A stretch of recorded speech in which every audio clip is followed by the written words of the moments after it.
Hi friends, welcome to kamlooskitchen. நாம இன்னைக்கு kamlooskitchenல பார்க்க போறது ஒரு winter special பாலக்கீரை and mushroom curry.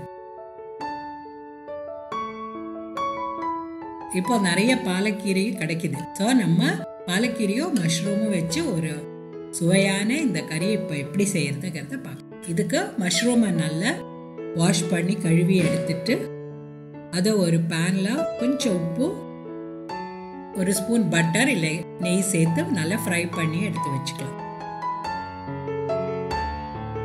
மெயினா மஷ்ரூமை நல்லா கழுவணும். அதே மாதிரி பாலக்கீரையும் நல்லா அலசி கிளீன் பண்ணி கழுவி எடுத்து வச்சுட்டு ஒரு பெரிய பேன்ல தண்ணி கொதிக்க வச்சு அதுல போட்டு பிளான்ச் பண்ணணும். அப்போ அதுக்கு கூட 2 பச்சை மிளகாயும் கொஞ்சம் சீனியும் சேர்த்துருக்கேன். அப்பதான் அந்த பச்சை கலர் அப்படியே இருக்கும். ஸோ அது ஒரு நிமிஷம் கொதிச்சா போதும். கொதிச்சதும் நீங்கள் அதை ஸ்ட்ரெயின் பண்ணி எடுத்து வச்சுக்கணும். ஸ்ட்ரெயின் பண்ண கீரையை மறுபடியும் நம்ம ஒரு கோல்டு வாட்டர் அதில் போட்டோம்னா அந்த கலர் மாறாமல் அப்படியே இருக்கும். மறுபடியும் நம்ம அதை ஸ்ட்ரெயின் பண்ணி எடுத்து வச்சுக்கணும். அது ஆறினதும் அந்த கீரையை நம்ம மிக்சியில் போட்டு ஒரு ஸ்மூத் பேஸ்டாக அரைச்சி எடுத்துக்கலாம்.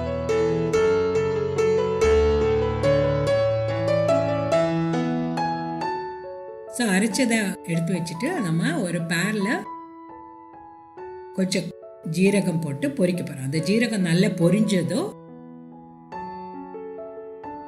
பொடியாக நறுக்கி வச்ச ஒரு பெரிய வெங்காயம் அதையும் சேர்த்து நல்லா ஃப்ரை பண்ணிக்க.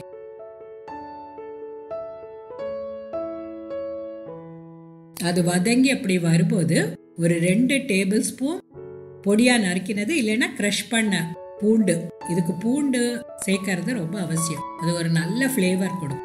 அதையும் சேர்த்து நல்லா வதக்கிக்கணும். அது வதங்கினதும் கொஞ்சம் கசூரி மேத்தி, அதாவது இந்த ட்ரைடு வெந்தயக்கீரை, அது கொஞ்சம் கரம் மசாலா, ரோஸ்டட் ஜீரா பவுடர், கொஞ்சம் தனியா பவுடர், கொஞ்சம் மிளகாய்த்தூள், இது எல்லாமே வீட்டில் பொடிச்ச பவுடர்ஸ். இதெல்லாம் கொஞ்சம் சேர்த்துட்டு அதையும் லேசாக வதக்கிக்கணும். அப்போ அடுப்பை நம்ம லோ ஃப்ளேமில் தான் வச்சுக்கணும். அது ஃப்ரை ஆனதும் நம்ம அரைச்சி வச்சிருந்த பாலக்கீரையை அதோட சேர்த்து, அது பாலக்கீரை பேஸ்ட்டும் அதோட மசாலாவோட சேர்ந்து கொஞ்சம் குக் ஆகணும். தேவைப்படுற உப்பை நீங்கள் இதில் சேர்த்துக்கலாம். அதை நம்ம ஃப்ரை பண்ணி வச்சிருந்த அந்த மஷ்ரூமும் இதோட சேர்த்து அது கொஞ்சம் ஒரு 1 மினிட் அதை நம்ம நல்லா சேர்த்து கிளறி விடும். அது கீரையோட சேர்த்து அந்த மஷ்ரூமும் நல்ல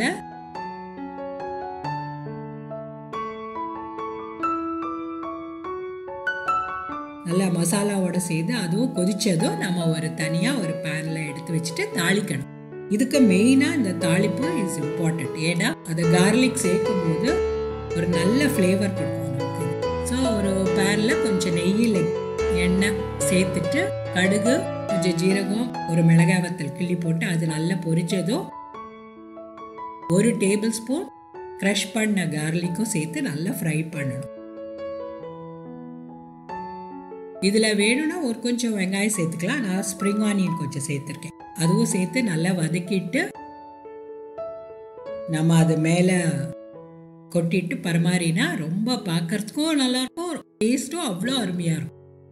இது ரொட்டி, chapati, fried rice, plain rice கூட ரொம்ப நல்லா இருக்கும். சுடு சாதத்துக்கு கூட ரொம்ப டேஸ்டியாக இருக்கும். நான் வீட்டில் உள்ள 1 டேபிள் ஸ்பூன் க்ரீமும் மேலே சேர்த்துருக்கேன்.